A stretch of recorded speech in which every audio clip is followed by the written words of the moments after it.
Unmask the supernatural. Explore the history and future of parapsychology. Analyze legends and folklore. And welcome entertaining and informative guests as they probe irresistible mysteries that continue to haunt us. They may not always agree. In fact, they won't. But the Dueling Parapsychologists provide an investigative podcast that's not afraid to seek the truth and separate nonsense. With your hosts, Elliott Van Dusen and Darryl Walsh. Welcome to the Dueling Parapsychologists podcast.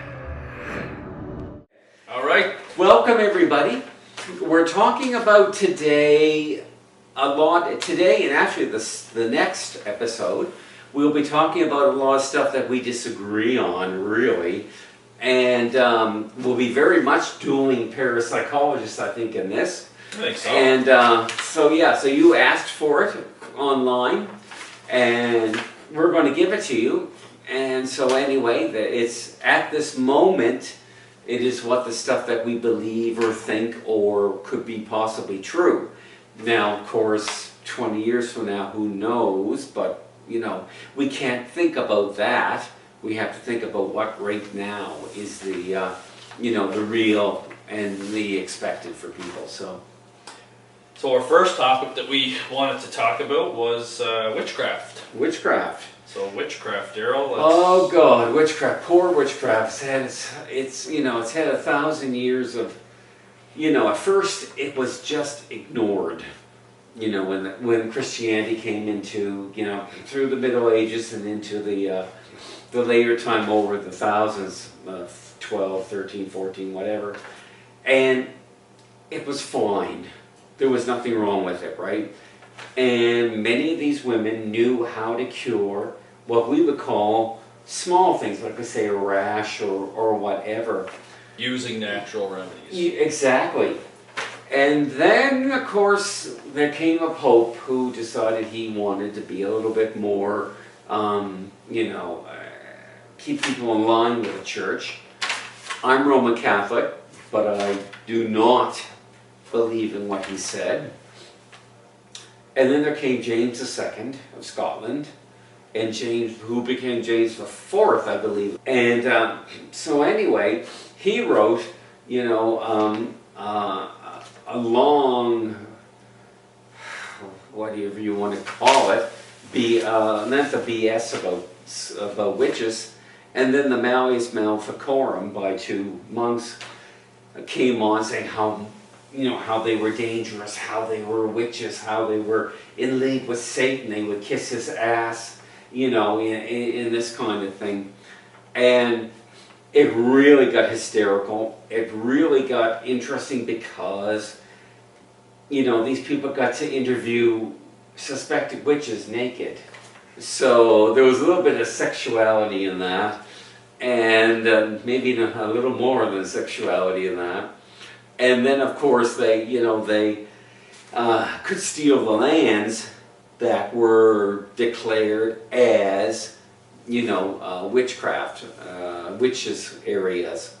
And then there's a theory about ergot, the wheat, that it was infected, and it would cause hallucinations in people. So witchcraft is kind of it's one of these things that there's a lot of things that came together. Sociological, psychological, physiological, I don't know what you want to call, agricultural, stuff that came together.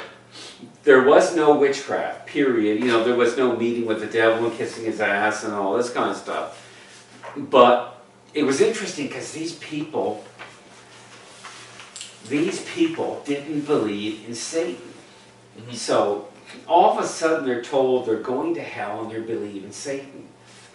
And so there was a sudden shift from the pagan old religion to the new one. And not everybody thought, well, why the hell should I? But the new religion tried to override the old religion by having special days, like on Halloween, Christmas, Easter, whatever. They would, instead of being on the real days that they thought, say, Jesus Christ was born, they would have it on the, on around the time that the equinox so that people would know that it got the darkest it was, and then it would light up again. Each day it would get brighter and brighter, and spring would come, and up would come your, your vegetables and all this kind of thing, your food. So it was interesting anyway. I mean, I do not believe there was any devil-worshipping witches. And I can't see any logical reason why you're going to give up your eternal life just to kiss the ass of some goat man. And maybe, I don't know, maybe what? You know what I mean? Especially at that time. Now you could see it because you could say, okay, I want to be a Fortune 500, CEO and, and all this kind of stuff. You could almost believe it then, right? But, back at the time, no, it was unfortunate. Between the Black Death and the witchcraft trials, they eliminated over 50% of the population of Europe. Well, the witch trials in Salem anyway too was kind of started a mass hysteria. Yep. There's a couple girls playing around. In what we would call the occult. Yep. And of course, next thing you know, it's getting spun out of control. People are pointing fingers. Exactly. And then a lot of women got blamed for a lot of stuff. Until the governor's wife got blamed, and then all of a sudden it got shut down, which is right, because it got silly. It got it got really crazy, and nothing happened to those girls. That said that they, we can't trace back anything that happened to them. Negatively. I'm not sure if they were one of the ones that got executed or not. They did execute a man, but they did him they crushed him through stones. They would put stones pressing, yes. By the way, folks, as a Christmas gift, I bought an exorcism ring for Elliott. I don't know if you can see it. Well, now you'll be able to see it. And I thought that was pretty cool, and especially since he's in demonology and all this, I thought that would be a good fit for Christmas. So, yeah. It is really cool. Yeah. And then under witchcraft, you also have spells and magic. Magic Yeah. with a K, because magic with a C is card tricks and magicians. Exactly. Which is all just tricks of the eye. Yeah. But what's your belief with spells and magic? Are they real? Because people pay, and I should have mentioned this in my article, but it was getting long. But my article coming out in Parascientific, I talk about profiting in the paranormal. Well, this is another area that I'm skeptical about. Well, then I'm rejecting your article right away if you didn't do that. I told you got to stop rejecting articles because we're not going to have anything to print. But but like spells and magic, there are people that actually go out and pay people. Well, there still is, even today. I mean, even us as Roman Catholics, we make prayers to God for something to happen. I mean, I'm praying to God for something to happen for the shows we're supposed to do. Three shows this year at least. And so it's the same thing. It's called sympathetic magic. And unfortunately, there's not a lot of evidence for it. There's a lot of belief for it. But like I said when we were talking before the class, I'm so used to teaching, before the podcast, there are certain people who have cancer and spontaneously, regret's not the word. Spontaneously heal, yes, and it stops. The cancer resides. And who's to say what that reason is? Did the body have some kind of puron or element or whatever in the blood or the body that could fight it off and send it back down to being nothing? And it's really interesting because nobody can say, and including me, nobody can say whether or not that spontaneous, resurrection in a way from a death sentence is either just the body doing what it's supposed to do, or whether or not it's an angel or God or whatever it happens to be. I'm uncomfortable with that a bit, but only a tiny bit. I believe in God as being a benevolent caretaker. So he sets up this garden, and we're in the garden, and he just makes sure we do okay, and then he trims around the edges to make sure everything's fine. And yes, he can interfere, change one flower to another, and all this kind of thing. And I'd hate to see how big his garden would be. But anyway, for whatever reason, perhaps he decides to have, miracle remission of, the cancer, or the body just does it in and of itself. I almost, because of the fact, unfortunately, I've been raised in Roman Catholicism, I can't see the body just suddenly stopping being dead. You know what I mean? The cancer is almost, maybe it is God. I don't know. I can't say. Now, you're going to laugh at me at different things we're going to talk about, and I'm going to laugh and say, no, there's no way at all. But this is one that nobody knows. Yeah, no, miracles. Spontaneous remission of cancer is very popular, or it's not very popular so much as it happens enough that it gets talked about. Yeah, miracles are difficult to prove, like you said. Even if somebody had cancer treatment and then stopped cancer treatment and then went like a naturopathic way, yeah, there's still nothing like it would.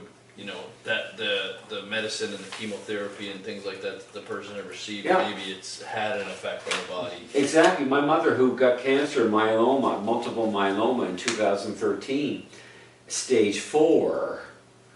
Anyway, we were trying out a new drug, and the new drug was obviously the new drug, not the placebo, because it brought her within 4 or 5 months to a total remission.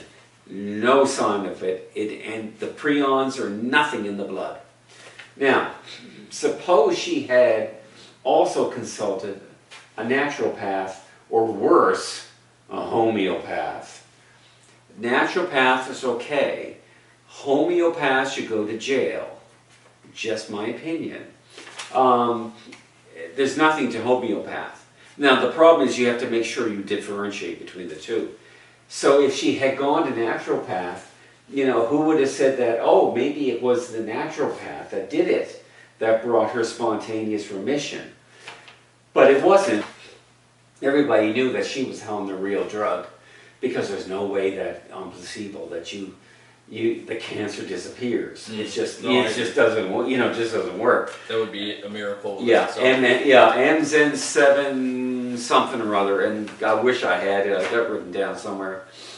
Anyway, it worked perfectly. It was actually taken off the trials and sent to people in the general public. That's how good. Mom actually is the patient zero. She's the one they're going to be talking about in medical schools for the next 20 or 30 years because of the fact that she went into such a quick remission.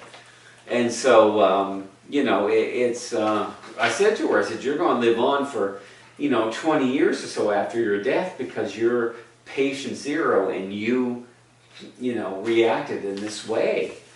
And, but the question is, was it the drug or was it God? Now, Mom had pretty much given up on God. My aunt really gave up on God. And when Mom died, we were to have a service at a church, and Mom had always said that she'd turn over in her grave. Luckily, we had her, cremated, so she couldn't turn over. But anyway, yeah. So they both of them have lost their faith. And I think that's because they lost their husbands and they can't understand why. But it should be pretty much obvious you're in your 80s, something's going to happen. And even when I'm walking down the street, I see a couple. And I feel sad because I wonder, okay, which one of those is going to have to go through the rest of life alone? And there's actually statistical analysis that, you know, a lot of the survivors will die within a year. Yeah. Oh, you true. know, Yeah. you know. Yeah, it's And so Mom, anyway, she lasted 10 years. So yeah, no, some do, but you're right. Some literally they call it dying with a broken heart. yeah, exactly, and you can. There, and it doesn't matter how old you are, you can do that. So sympathetic magic, I mean, it's related to prayers, and prayers always aren't answered. And of course, the church, of course, says, you know, God hears every prayer, but He doesn't necessarily answer it. So that kind of gives an out, you know, for the prayer. But the prayer of somebody who's religious is no different than somebody who thinks they're using magic, whether good or bad. Now, you and I are in the middle of developing a show on hoodoo, and you know, it's hoodoo versus voodoo, essentially, and we have to explain what it is, and we also have to explain the differences between the two of them. And it can be, you know, it's a totally different experience for us. Because look at us, we're in a technological place. There's a computer there, 4K TV there. I've got tons of books on everything from Jack the Ripper to ghosts to, I mean, everything. And obviously you're filming us on camera. We've got lighting. It's a very technological world. But what we're doing, we're going into this magic, this, you know, sympathetic magic world where it actually does have an effect. Now, I can't say that's true. I've been told it's true, and by somebody I believe. You know, this just isn't somebody just walking up and telling me, you know, blah, blah, blah, blah. So, excuse me. So, it's interesting as parapsychologists, we're being called upon to analyze, but more importantly, try to understand this level of magic we've never known before. And so it's very interesting to do that. And I look forward to it, actually. I mean, I still, you know, I still equate the magic that, spells that are made by witches with the same thing that might be made with, you know, a Catholic person praying to God. It's the exact same thing. It's sympathetic magic. Yeah, and from talking to Dedrick, who we had on the show before, we talked to you guys about hoodoo. I mean, the people that practice hoodoo like legitimately believe these. Yeah. They make spells, they make potions, they do you know, rituals, and they believe that it works and that it helps them. Personally, I'm kind of out on this topic. I don't know like if spells work. I don't know if magic works. Well, it's very hard to pin down, isn't it? Yeah, I mean, you know, if you look at the original witches, which were basically, geez, the word escaped me. The women that help other women, like through childbirth and things. Midwives. Midwives, thank you. Basically, there were midwives back then, and they did natural things. Like you said, if somebody had a rash, they had a remedy for that. You hear the old wives' tale of a teething baby. I cannot speak tonight. A teething baby. You need that right now, actually. And you rub some brandy on their gums. I could use a shot of brandy. Yeah, exactly. That's what you need. But you know, that's the kind of stuff that they did, and then it kind of got, you know, twisted around. So, you know, do I think that there are some natural remedies that can help people? Yes, of course. Exactly. But like the types of spells and magic that people are practicing in today's society, I'm out on. I'm not really sure on. Well, I mean, a lot of teens do this, right? They get the black candles and they light them up, and pretend to do whatever. And it's BS. The same with a lot of the, when DeVay was, what was his first name? I can't remember. Something DeVay in California. Anton LaVey. But it was more for a shock version, and, you know, all this is to get laid, right? You start a new church, you start a new whatever, you want to get laid. That's the point. Who wants to sell their soul for eternity just to get off once or twice or whatever it happens to be? And so, anyway, Satanism, of course, was disproved in the 80s, you know, through the FBI doing their study and finding out that it was total bullshit. And but it was an economic thing because police forces got more, you know, money for, you know, Satanism. And all it was teenagers. I mean, I did it. I did it with a friend with black camera. It is a black camera. With black candles, you know, and yeah, it was total crap. But no, anyway. Well, that's interesting. Like I said, with the spells and magic, I'm kind of, you know, I don't discount it, but I'm kind of like, I haven't seen anything. It needs a lot more study. That's what it needs. Yeah, I know for sure. Try to understand. There's definitely a mind aspect to it, like you said, you know, willing it and the power of the mind and positivity. And, listen, the power of the mind is so amazing. If you're attracting negativity, you're going to bring negativity in your life, and vice versa. But the other strange thing that always, or has been popping up lately, are alternate universes. Multi-universe. What's your theory on that? I read an article not too long ago. It was actually from a Harvard professor just within the last couple of weeks. That actually thinks that basically in the movie Men in Black, at the end where like they have all the universes and like the cat's ball on his neck. Basically, this Harvard professor has come up with a theory that he thinks extraterrestrials have created our universe and are like watching how it plays out in a laboratory. Essentially, the benevolent caretaker of God, except it's extraterrestrials doing it instead of God. Yes, and it actually matches and that's what he said. He said it matches the religion theory that there's one creator, and this creator would be the extraterrestrials that have done the science experiment to create our universe and are watching us. Well, would not God be an extraterrestrial? If we really get in, I mean, if we really want to get into it, and we don't, you know, we could talk all night about whether God would be an extraterrestrial, or could be.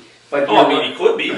He certainly could be. There's no thing to say no. Yeah. It is an interesting theory, you know, like... I've watched it on, my den is over there, and I've watched a lot of videos on it, and how big the universe is, what's outside the universe, if we bump into one of the other universes, because they believe there's multi-universes, and all this, and it's fascinating stuff.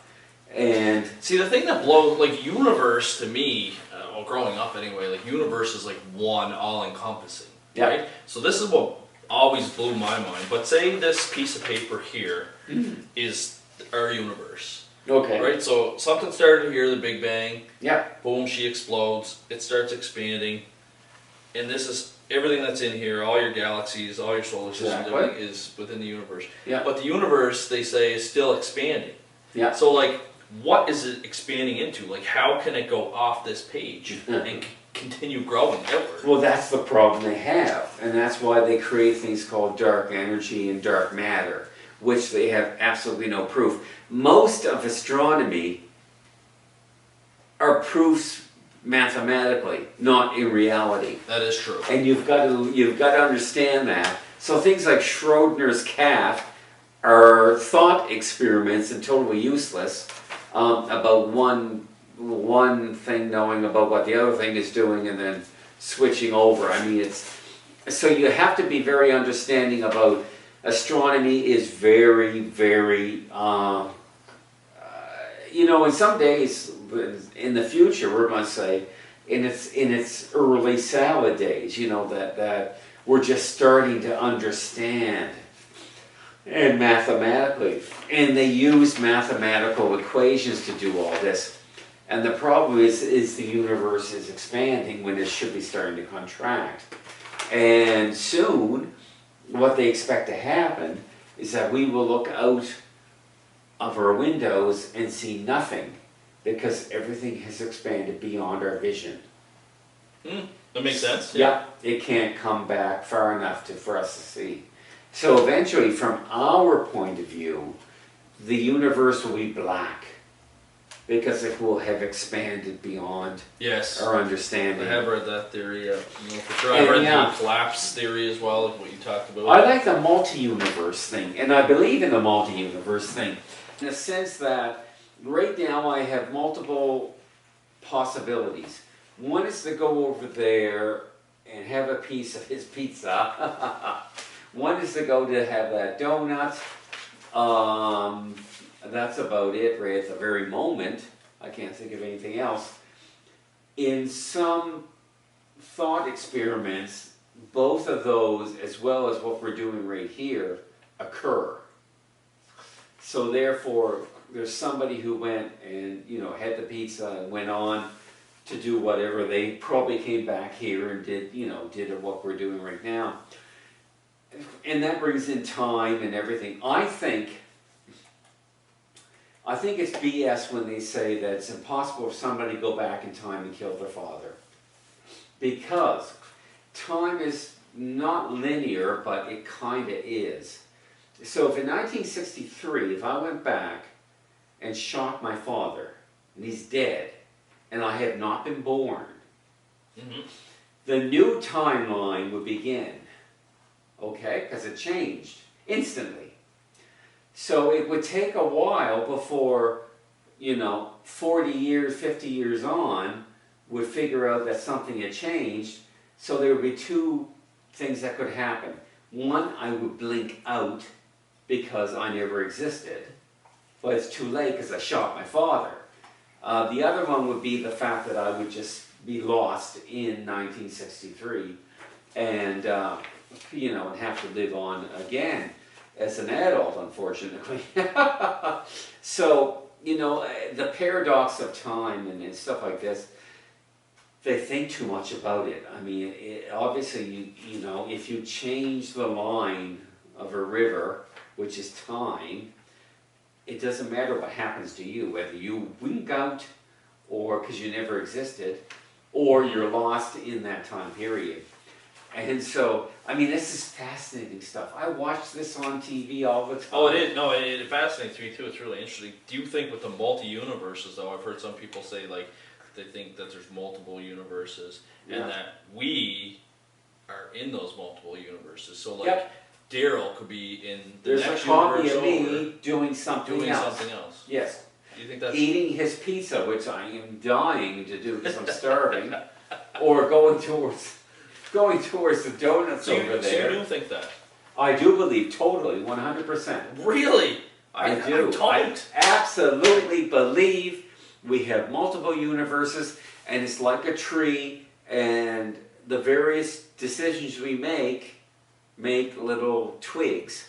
Now, some of them just, don't go very far. Other ones go up and, spread like a tree, if we're using a tree as a metaphor, go up and spread out forever. I 100% believe that. I don't.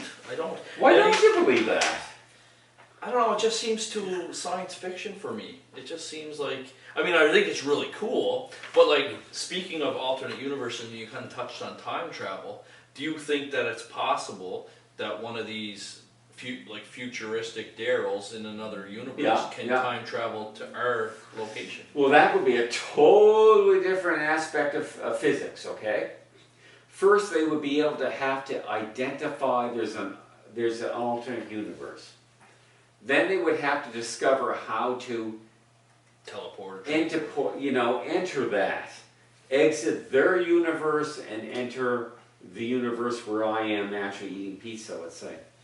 And I'm going to get up and get that damn pizza before it's too long. Let me tell you, I haven't had time to eat all day, and so anyway, They would have to be able to recognize the fact there was a second universe, or 29 universes, or 3 million, or whatever. So do you think that we on planet Earth, I guess, because that's the only life that we know 100% exists in our solar system anyway, do you think that we are able to travel to another universe? Maybe that's what ghosts do. Now we're going to talk about ghosts. That's been brought up about. We're going to talk about ghosts in the second part of this. There's actually one. an interesting theory that kind of has to do with the alternate universe, but some people think that ghosts, the ghosts that we see, may be residual ones, people from an alternate universe acting out. For some reason, we see something happening from an alternate universe. Yes, and it kind of crosses over somehow. For some reason, and guess what? It has something to do with weather. I've come to think it has something to do with weather. Well, that or geomagnetic activity, something. That's possible as well. And that's what I believe. It has something to do with whatever it is. It's like people ask me, for 20 years people have asked me if I believe in ghosts. And I have not had a good answer. And now I say, yes, I believe in ghosts, but I don't know what they are. Yes, I say the same thing. You know, because they could be something from another universe that, right next to us. Yeah. That we happen to glimpse of. And it would be fascinating if we could actually find that spot where that happens and travel, across and see what goes on. The next one we had on here are forerunners, and I know you love forerunners. Oh my God! So why don't you tell our audience what a forerunner is? Oh God! Here the pizza has to go down. And obviously tell me whether or not you believe in it or not. Okay, I want to believe 100%. I want to believe, just like Fox Mulder in the X-Files. I find forerunners the most scariest thing there is. And it hits me in an area that completely bypasses the clinical and the rational area of the brain. And I feel it here. I don't feel it up there. And the classic one is, of course, it's winter, like today. And I say a woman and her daughter are asleep in their bed. And they hear, the sound of, that time, but even now, they would hear the sound of a car pull up. And in the older ones, they would hear planks of wood being thrown down and then pounded together, which would become, a coffin. And then it would drive off, or it would just disappear. The people would come downstairs and look, and nothing would happen, nothing would be different. And then the next day, or the day after, or whatever it happened to be, somebody would die in the house. And sure enough, they would hear the undertaker's sleigh or car come on down and drop the wood out, and they'd pull the wood through the window, and they would make a coffin for the person. That scares the bejesus out of me. Now, I'm very rational, I'm very materialistic, and you're going to say I'm very skeptic about everything. And that's fine. But there's always one or two things that kind of, and this is one of those ones that when I'm writing about them, I get the goosebumps, up my arms, into my neck and everything. A lot of forerunners have to do with death and dying as well. Exactly. There's another one that's... Although there's some about trains as well. I mean, there were two women who were walking in Port Hawkesbury, and they saw a train, which they didn't understand what it was, because it was 50 years early, going down. I actually took pictures of this place. As you go across and you're into Cape Breton and you start to go towards Port Hawkesbury, there is a section where you drive and there's a little river, dark brown river on one side, and there's the ocean on the other side. these ladies, this is where these ladies walked. And they saw a train go by. And they didn't understand because they had never seen a train. Because they were in Cape Breton. And sure enough, eventually the track was put exactly by there. There's a little bit of a causeway, so to speak, right by the water. You can't miss it. So in my documentation for Ghost Project Canada, I made sure I went down on the tracks and photographed it. So when these ladies saw that train, there was no tracks there? Nothing. Whatsoever. Absolutely nothing. It was a forerunner of the train, and this has happened multiple times where somebody has seen, even earlier, a monster mechanical thing go across his lower field and smoke coming out and all that kind of thing.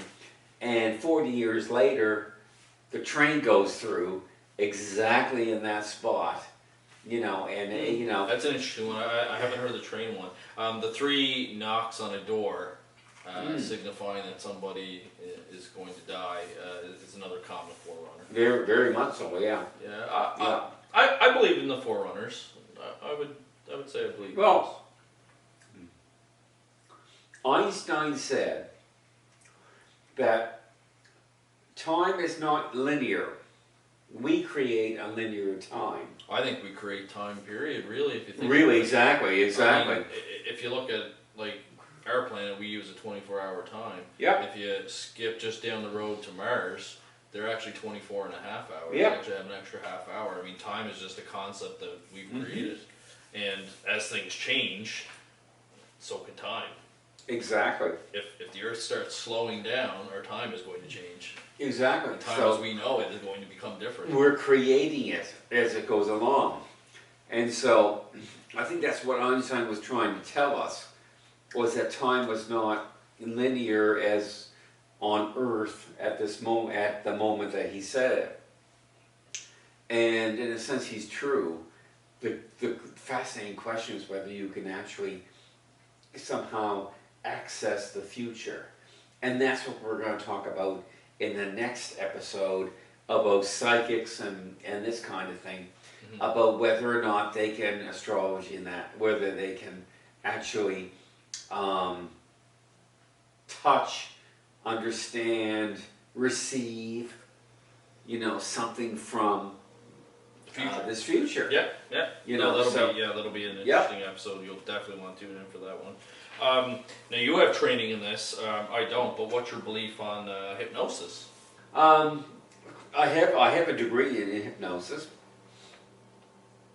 There's a question about hypnosis, whether or not it's real or it's only for susceptible people. And it does work for pain relief. It does work for things like non-smoking. See, I've heard people say that they've done hypnosis for smoking and it hasn't worked for them. Because they're not susceptible enough. It has to be for that certain segment of the population that is, you know, susceptible enough to that you can lead them into believing that they can do this. Now, I mean, the same thing happens with communists, Nazis, extreme right-wingers, whatever. It's susceptible people. It's just that you catch them when they want to quit smoking or whatever. Now, in the brain, there are changes in our brain when we do hypnosis. But they did a thing on Dr. Oz where he had somebody on, a psychic, the Long Island medium. Oh, and Kudo's her last name. Yeah. So anyway, she's actually supposed to be.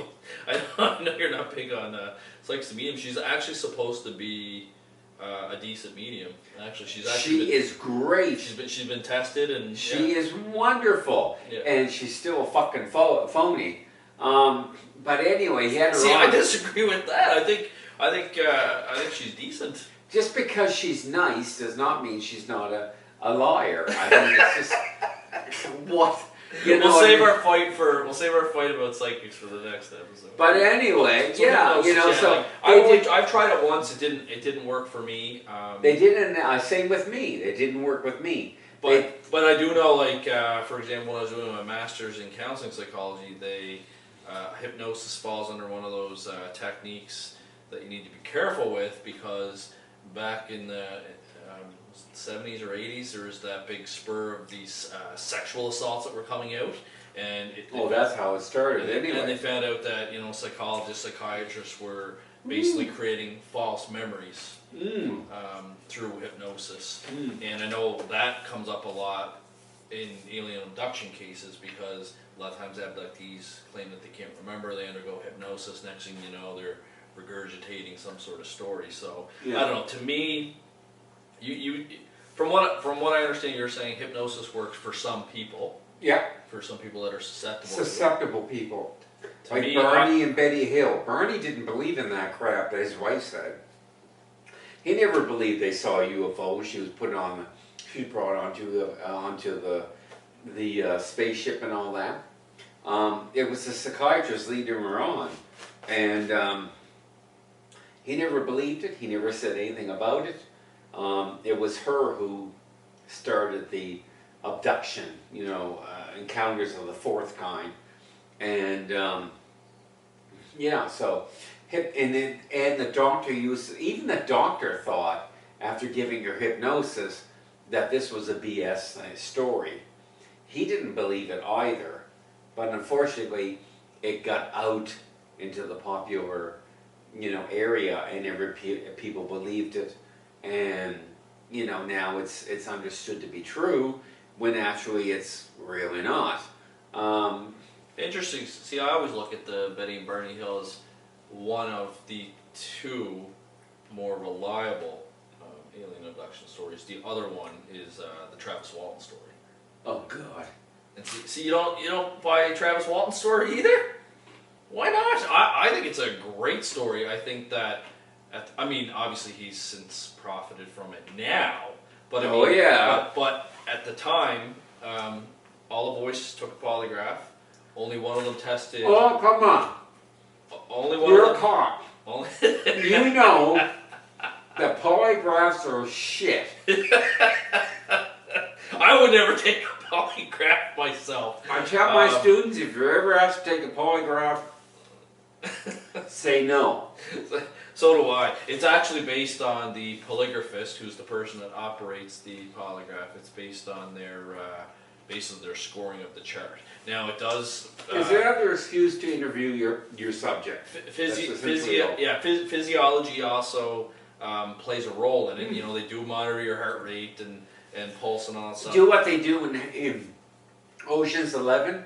Put a tack in your foot and keep pushing it down, even in the base questions about what's your name, so that when it comes time that you need to lie, it'll all be the same.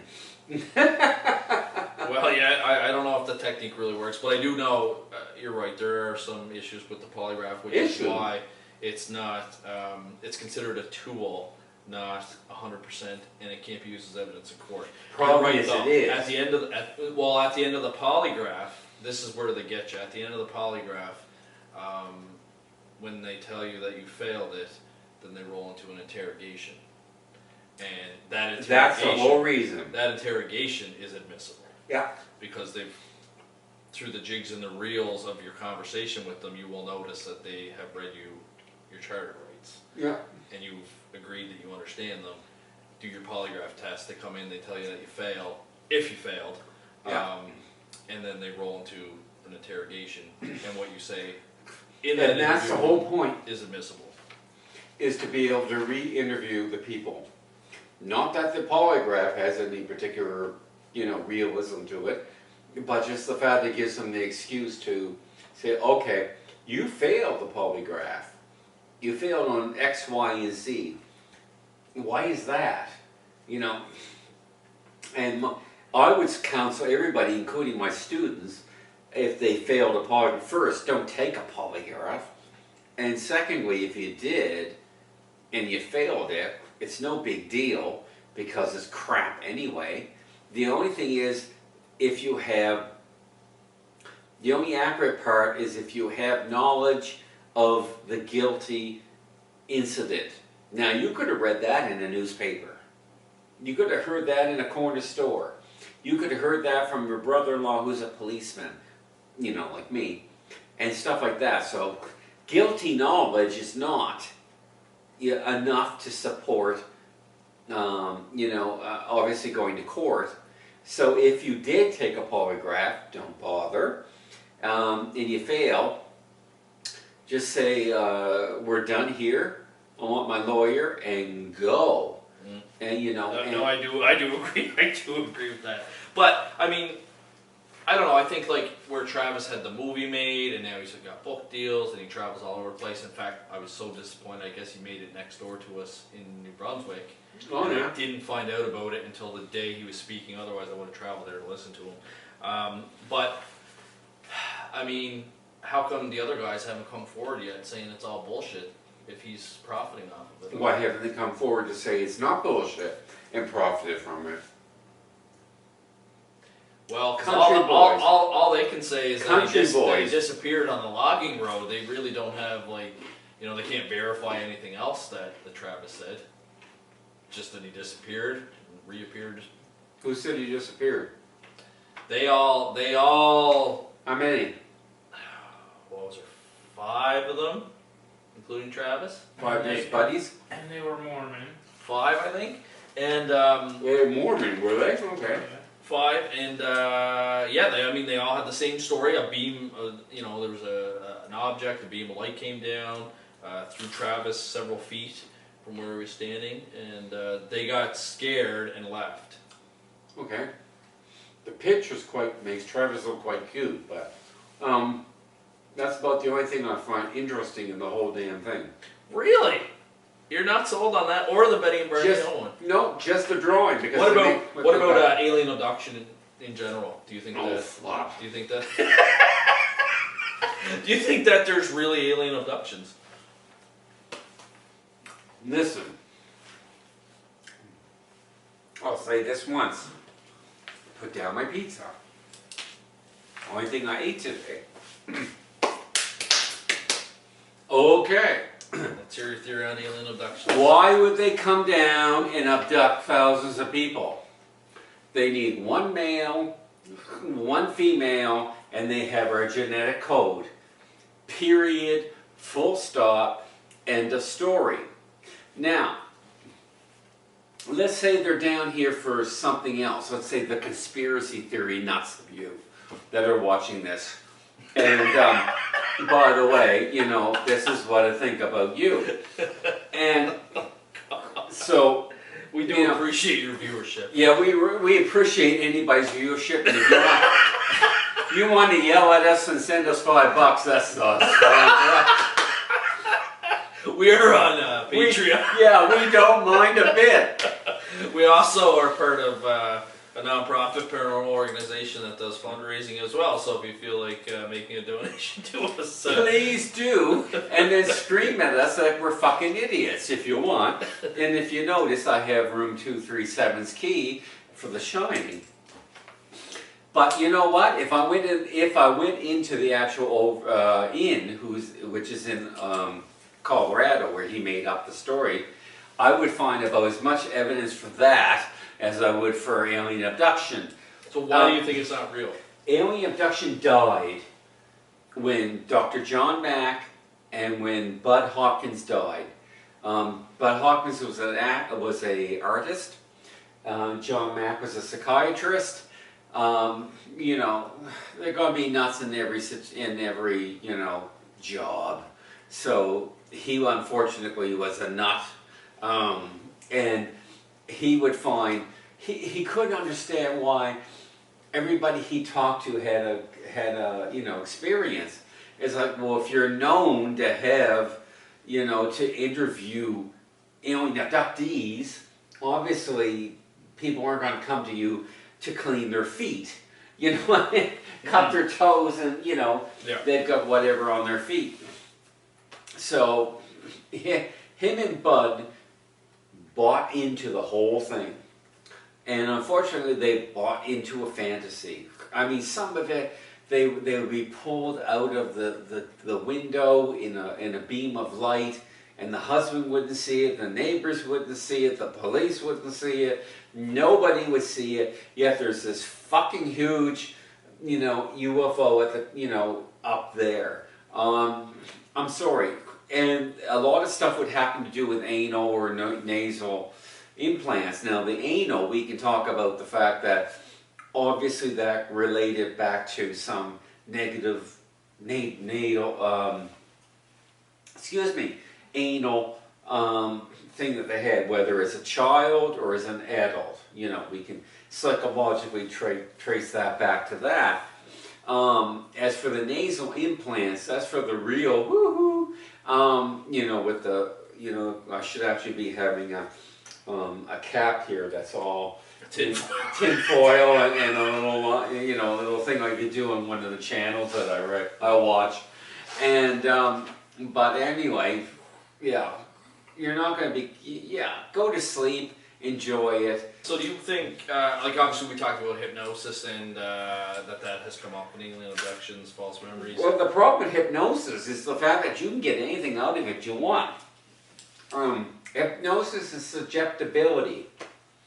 And if we already know, not just you and I, our electric engineer over there could easily recreate an alien abduction scenario because he's heard it so many times. So hypnosis is useless, completely useless, unless you want to do minor little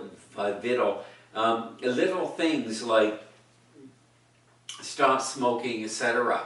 So hypnosis, with alien abduction, we could have our electronic engineer create a totally believable, story about alien abduction.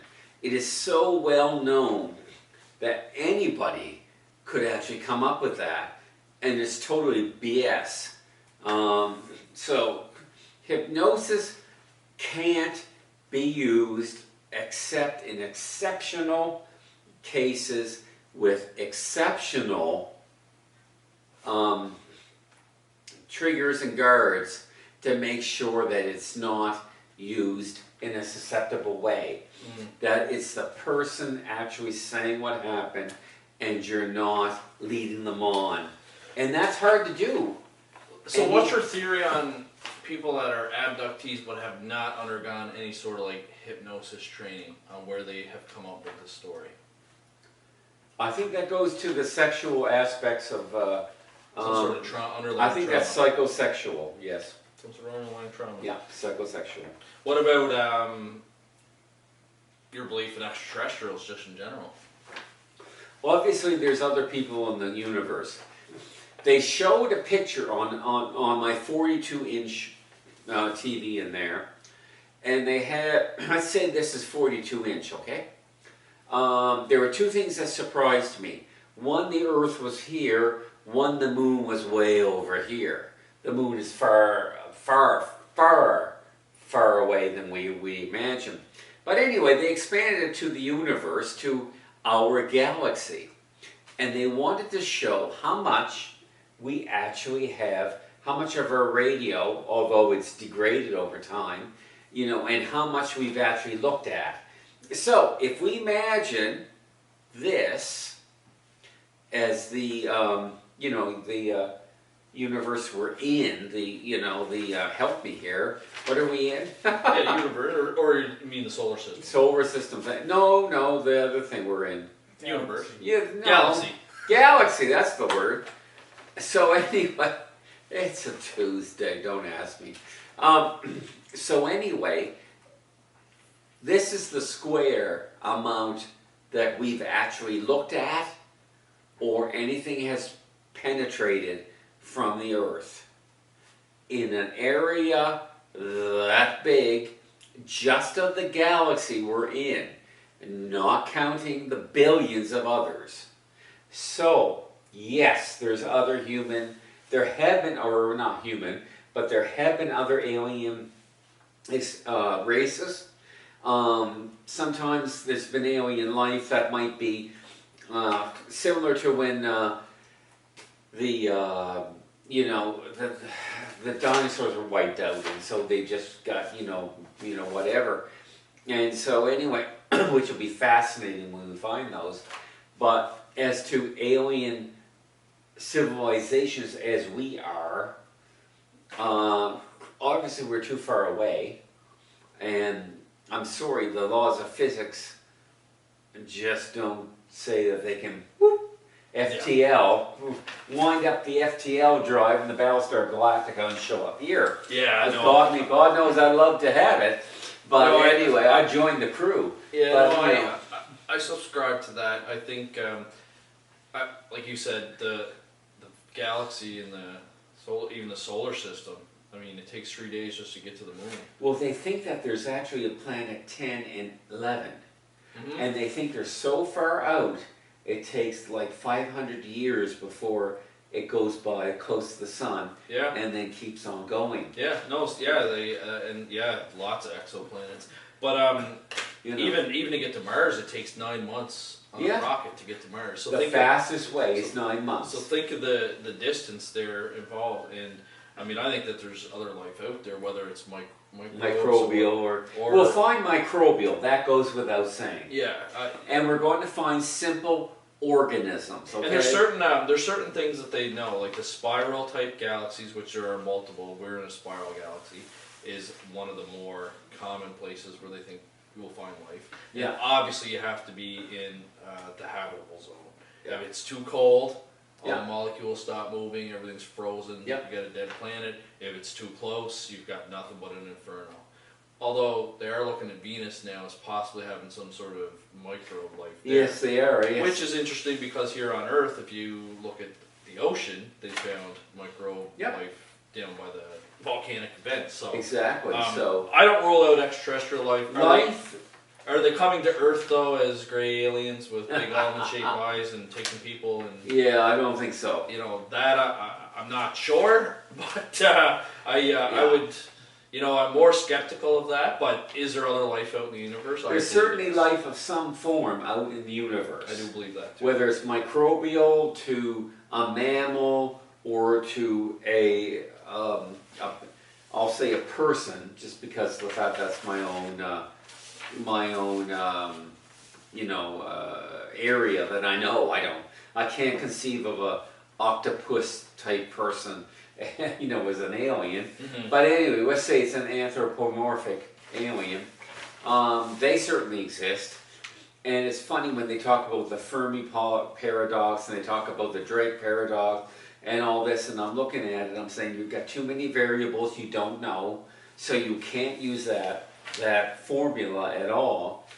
And the fact that we've only really touched upon a tiny part of our even own, galaxy, you can't say that there's no other, life in the universe. Yeah, no, I agree with that. All right, so the last topic I guess we'll discuss for this episode is electronic voice phenomena. I think I know your beliefs on this one, but the problem with EVPs is that there's 4 different theories on what they could be. The first theory is that it's a discarnate entity speaking onto the device, which, that's what we all want and hope. Easily debunked. The second theory is what's called audio pareidolia, and you can have visual pareidolia as well, but it's basically when the mind or the brain tries to make sense of something that doesn't make sense. That's why you can look up at a cloud and see Mickey Mouse or a dragon or whatever you want. Exactly. Because your mind associates that. Yeah. It's the same thing with audio. A lot of your typical EVPs are low quality, sound like whispers, hard to make out. But I find when somebody tells you what they think it says, you cannot get that out of your mind. So if somebody says, listen to this EVP I caught, it says, help me, that's all you're going to hear. Yeah.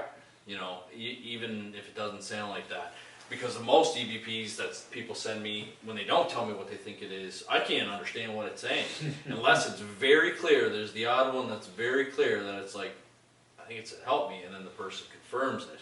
But for the most part, you can't make it out. No. And it's the mind putting something. But it's so strong nowadays, and it's so useless. I wrote a chapter called, for a book, actually right up there. If you'll excuse me for a moment, I believe it's that one. And this was a collection of stories, or fictional or non-fiction, by a person that we know, and a friend of mine, Vernon Oikle, an author here in Nova Scotia. And he did a book called Where Evil Dwells. Now, in that book, he asked me if I wanted to, submit something. And I did. The third article from the top, which is really good. Are ghosts exist? Are ghosts extinct? And my thesis was that we're not looking for ghosts anymore. We're looking for fucking voices on a tape recorder. And that's not looking for ghosts. Because if a ghost can say something on tape recorder, it can appear to you. Or it can say something that is loud enough that everybody hears. The tape recorder is less than a human ear. So if it hears something, you have to hear it. If it doesn't, if it does say something, then obviously it's something else. It's a electrical interference, or it's a voice from a previous recording, or it's something coming from the air or whatever. But that seems to be the thing that everybody's excited about. Yeah, I know for sure. I mean, you see EVPs posted all over the internet, Instagram, TikTok. It's become the orbs of the 2000s. Remember when orbs were the big thing before they were debunked in the late 1990s. But they're still, come around every now and then. But since then, EVP has taken over. And it's sort of like you're hearing what you want to hear in a bunch of noise. And so therefore... Well, that's definitely one of the theories, is the audio pareidolia. You had mentioned the other one as well, the interference. I actually had a case where there was two guys talking on Facebook Messenger using the voice memo, just because it was easier than typing everything out. And one of them ended up having this weird, very loud, prominent male voice, but it was distorted, couldn't really make out what they were saying. They came across Paranormal Phenomena Research Investigations website, sent me the clip. I had a friend of mine that used to work for the RCMP Technological Crime Unit examine it. He isolated the voices, ran it through audio software, and the best that he could come up with is that it was some sort of crossover conversation from Facebook, which somehow got recorded on this guy's message. Yeah. So we do know that happens. And then the fourth theory with EVPs, which hasn't happened to me personally, but to somebody I personally know, is the host of The Outer Realm, Michelle DeRoche in Ontario. So they had a report of a haunting, and when they went to do the initial interview, her and her technology guy went to the house. They sat down at the kitchen table, started doing the interview to see, is this worth a full-scale investigation? Yeah. But unfortunately, Michelle's daughter was sick that night, so she kept saying to herself in her mind, my daughter's sick, I gotta get home, my daughter's sick, I gotta get home. They get the interview from the family. Her technology guy goes home, downloads the statement, starts transcribing it for her. While he's listening to it, he comes across Michelle interrupting the girl during her story, saying, my daughter's sick, I gotta get home. But he said it didn't sound right because she just blurted it out. Didn't interrupt the natural flow of conversation. There was no pause, no hesitation. Yeah. So he calls Michelle to inform her of what he discovered, and she said, that's because I didn't say it out loud. I was saying it in my head. Yeah, exactly. Interviewing a client, I would never interrupt somebody like that. I just would have said I couldn't make it tonight because my daughter's sick. Yeah. So it's not something that happened to me personally, but to somebody that I know that's credible, very credible.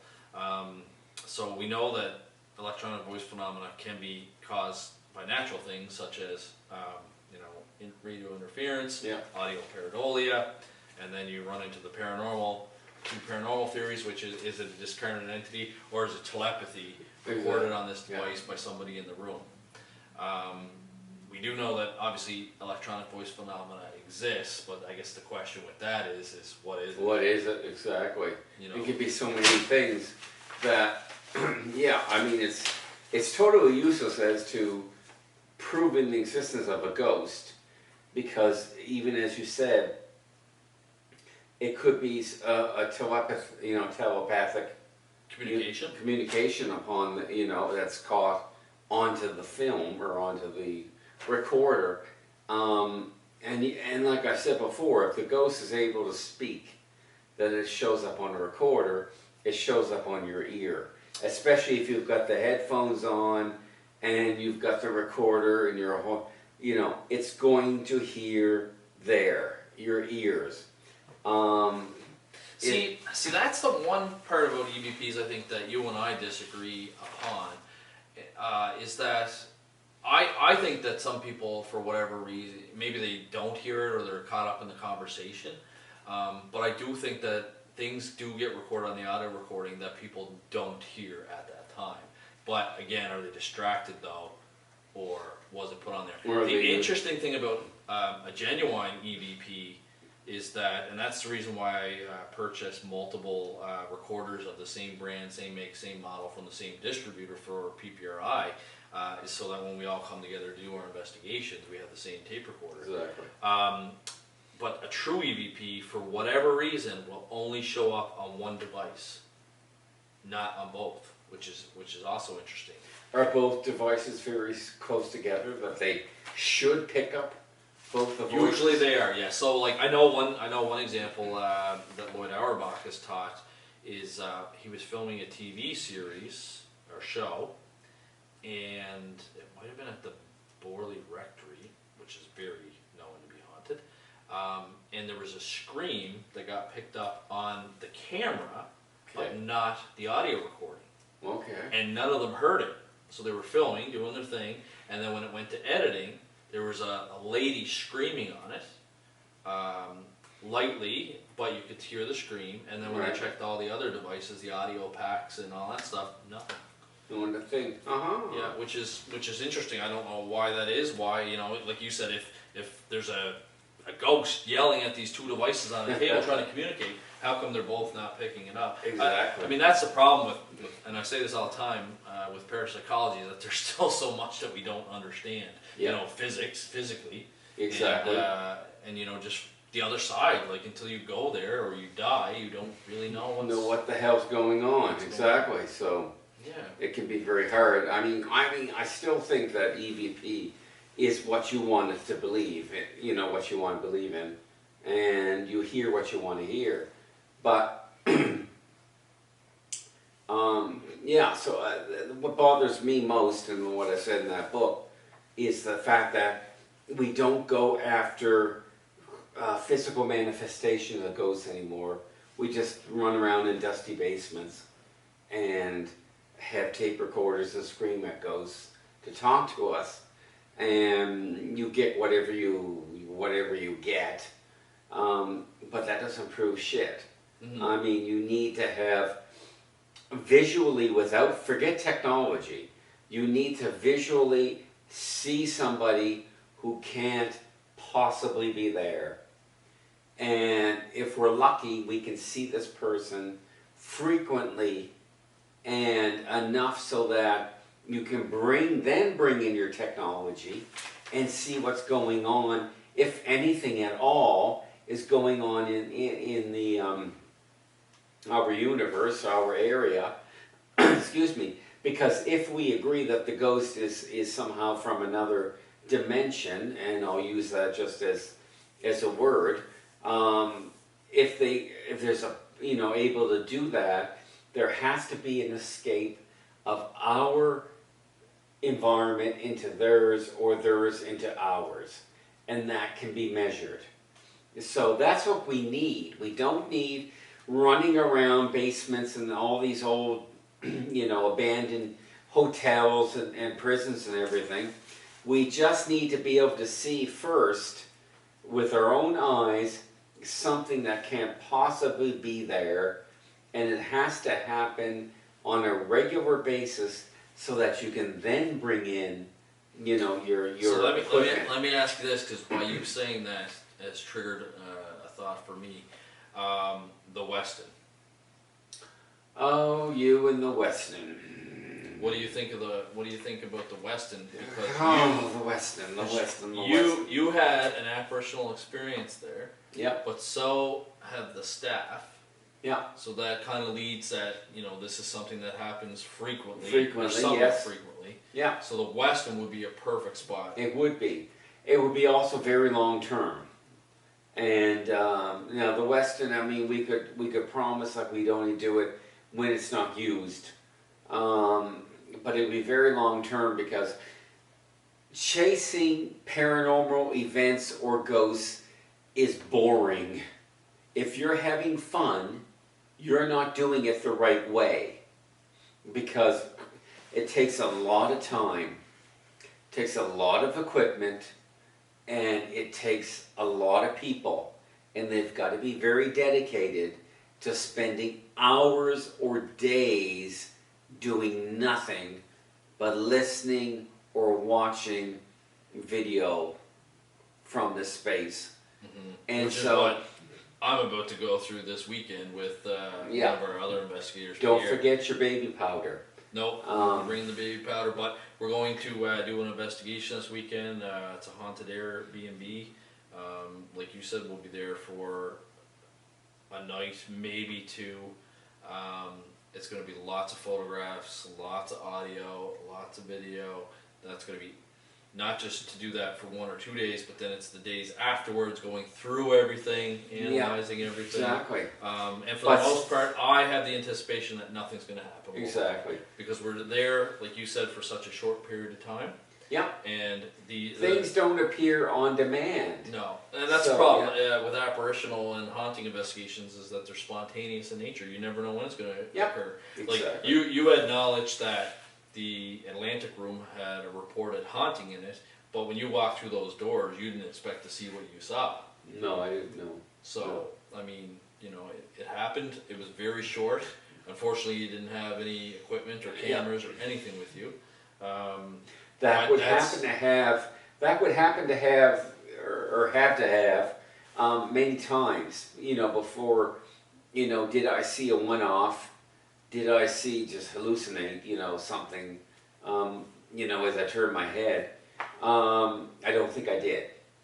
I think I actually did see something that couldn't possibly be there.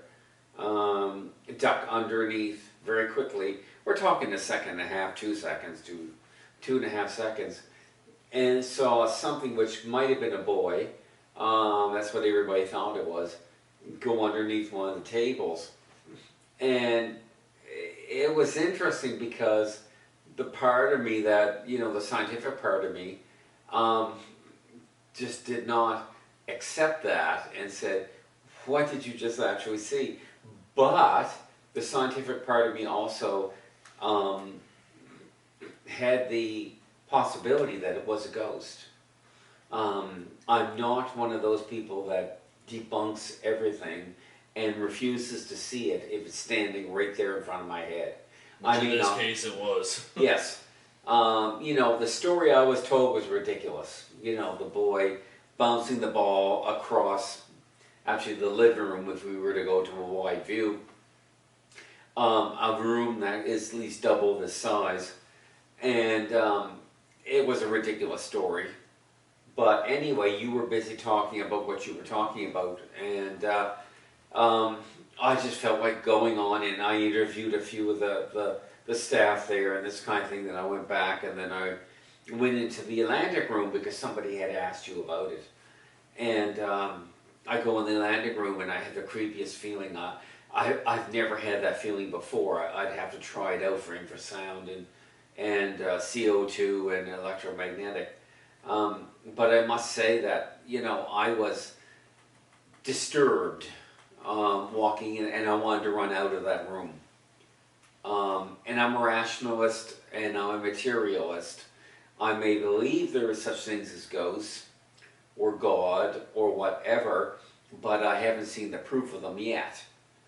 That particular day, I think I saw the proof of a ghost. I don't understand why I would hallucinate that particular, experience of let's say it's a boy. They thought it was a boy. I couldn't tell the sex. Blonde hair, white shirt, white shorts. So probably a boy going underneath, as if you would if you were playing around with, your family at a formal dinner. I think I even did that, except I was a teenager. So anyway, and he did, and it was there. There was no possibility of illusion. There was no possibility of something else happening and that I misinterpreted it. So there's only two reasons that I saw what I saw. A psychogenetic one, that I hallucinated it. I can't imagine why, although the feeling when I was in the room that made me want to run out of the room could have touched some part of my brain, but I can't imagine why it would show a boy diving underneath the table. Of course, the second thing is I saw a ghost of a boy diving underneath the table. That would be the first in official, professional, what was it, 25 years, 26 years, 25 years, a professional investigation of the paranormal. Some people spend 40, 50 years and never see anything. The paranormal is not that popular. It's very rare. That's what I mean about it being very boring. If you're having fun, you're doing it the wrong way. Now, it was very interesting because that was unanticipated, and I wrote it up with my journal that I'm writing about various things that are going on since I moved and my mother died and all this kind of thing. But I cannot easily explain that other than the fact that I saw something. And under the psychological one, I would add the environmental too, because like you said, we didn't bring the equipment in. No, we didn't. To test it. And I didn't think about grabbing it off the table and going to do it. I friggin' had it in there, but what the hell am I if I don't even think about doing that? You know what though? It's the most, when you don't expect something to happen and you're not prepared is usually when it happens. And that's exactly what happened. And I reacted as a person rather than as a parapsychologist. And that's the problem. I didn't grab the information, the equipment we need.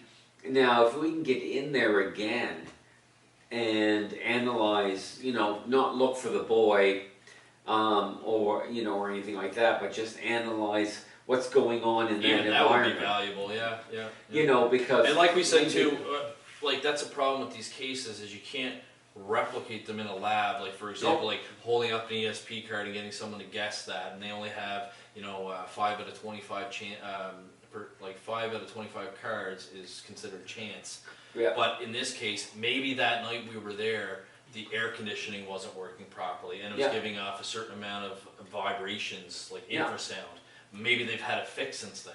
Yeah. So if we go in tomorrow, we're not going to detect that. Unfortunately, because it's gone, right? We have to ask. We'd have to say, have there been any modifications to that room? Yeah. Has anything broken in your... Yeah. And I want to go back to that room very badly. So... And we really should check that one out for sure. Yeah. Because like you said, it's happened. It wasn't just me. I mean, your mother felt uneasy there, but she did not feel or see the boy. She didn't see the boy, no. No. She did send me a message, which I have to share with you. I'll send it to you after this, but she gave me a bit more detail. The Carmels went in, and she felt that it was a boy. The two women at my table, which was the daughter of a very good friend of mine, and her friend went in and did not like to walk into that room at all, and I had not explained that part of that aspect of the room. I had just explained that I saw something funny in the room. I wasn't sure what was going on. I brought in the people that I thought might, his mother, for instance, I thought maybe, she might feel something, even though I thought she was probably the less psychic of everybody there. Which is what I wanted. And then I went to the major psychic of, clinical parapsychologist, And I had her come in. She's studying that. And she thought it was a boy. And Staff thought it was a boy. yeah. And then I brought in Connie's daughter and her friend to come in. And then we came in, and then we also did that room. They didn't want to go in that room, not at all. And then we actually took a tour upstairs to the 8th floor to this little room where the people used to gather to do their smoke and game and all this kind of thing.